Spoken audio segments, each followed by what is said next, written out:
আসসালামু আলাইকুম, কেমন আছেন সবাই? তো আজকে আমি বরাবরের মতো কি রান্না করেছি সেটা নিয়ে চলে এসেছি। তো সারাদিনের কাজকর্ম মাত্র ৩ মিনিটের ভিডিওতে দেখতে পারতেছেন।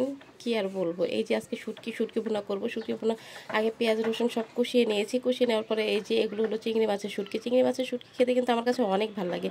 তো চিংড়ি মাছের শুটকিটা হয়েছে কি, বেগুন আলু দিয়ে রান্না করলে কিন্তু অনেক মজা লাগে। তো বেগুন আলু যেহেতু এখানে আমি আগে কেটে নিয়েছি, আমি কাটিনি, অবশ্য আমার শাশুড়ি কেটে নিয়েছে।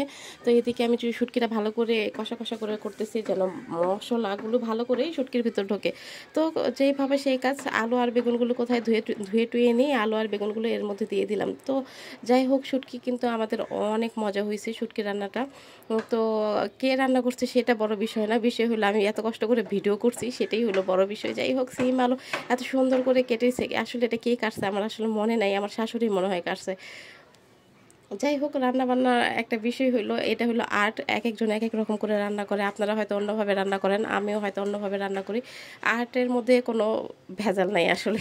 যাই হোক, একটু পানি টানি দিয়ে তারপর আর কি নাড়াচাড়া করে কষিয়ে টষিয়ে তো অপেক্ষা করতেছি কখন হবে, কখন নামাবো। এর মধ্যে আবার পাবদা মাছ ছিল, পাবদা মাছগুলো আমি ভেজে নিচ্ছি। ভেজে নেওয়ার পরে পাবদা মাছের তরকারি রান্না করবো। যাই হোক, পাবদা মাছের যে তরকারি রান্না করছি সেটার মনে নেই ভিডিও করার জন্য।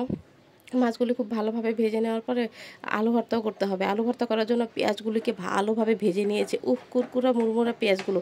আলু ভর্তা যেহেতু আমরা রাত্রেও খাবো দুপুরেও খাবো, যেন নষ্ট না হয়। কাঁচা পেঁয়াজে বানালে হয় কি, নষ্ট হয়ে যায়, সেই জন্য পেঁয়াজটা আমার শাশুড়ি বলেছিল ভেজে নিতে। তো এদিকে আমাদের তরকারি হয়ে গেছে, এদিকেও আমাদের মাছ ভাজা হয়ে গেছে, মাছ ভাজার তরকারিটাও হয়ে গেছে, মানে পাবদা মাছের তরকারি আর কি। এদিকে আলু ভর্তাগুলোও হয়ে গেছে। তো এখন কি খাওয়ার পালা, তাই না? যাই হোক, মিষ্টি কুমড়া ভাজিও ছিল, মিষ্টি কুমড়া ভাজিটা আর কি দেখানো হয় নাই। অনেক মজাই হয়েছিল সব কিছু। এটাতে মনে হয় একটু লবণ বেশি হয়ে গেছে। সমস্যা নাই, রাত্রে আবার একটু পানি দিয়ে লবণ কমিয়ে নিব নি, পানি দিলে লবণ কমে যাবে। তো আমার ছেলে বলতেছে আমার নুডলস খাবো, নুডলস খাবো। তো সাথে সাথে আমি আবার ওকে একটু নুডলস তৈরি করে দিলাম। আর নুডলস বানানোর কোনো ঝামেলা নেই। আর নুডলসের জাস্ট একটুখানি পানি আর ওই মশলা টশলা দিয়ে সিদ্ধ করে আনলে আর নুডলস হয়ে যায়। ছোটো মানুষ তো এই জন্য এইসব নুডলসই খেতে পারে। এদিকে মুড়ি মুড়ি খাচ্ছিলাম, মুড়ির সাথে আসে হলো যে বাতাসা। বাতাসা আর ছোটোবেলায় যে হাতি ঘোড়া পাওয়া যেত না, চিনির হাতি ঘোড়া, সেই হাতি ঘোড়াও ছিল। চিনির হাতি ঘোড়া আর কি, এই দিয়ে টুকটুক করে কামড়ে কামড়ে নুডলস খাবো। এদিকে ওই যে মিষ্টি কুমড়া, সেগুলো আবার রাতের জন্য গরম করতে হবে। গরম করার জন্য সব কিছু নিয়ে আসছি, গরম করব। গরম করে না হলে আবার যদি আবার নষ্ট হয়ে যায়, সেজন্য গরম করে নিই সব কিছু। বাবারে বাবা! যাই হোক, এদিকে আমি আমার স্বামীর জন্য চাটা বানালাম।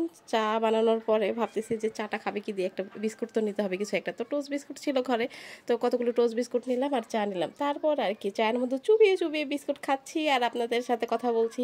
তো আমি চায়ের মধ্যে চুবিয়ে চুবিয়ে বিস্কুট খেতে থাকি আর আপনারা দেখতে থাকুন। কি আর দেখবেন, চায়ের মধ্যে বিস্কুট চুবানো, এটার দেখার কিছু নেই। আচ্ছা ঠিক আছে, টাটা বাই বাই, আপনারা সবাই ভালো থাকুন। আসসালামু আলাইকুম।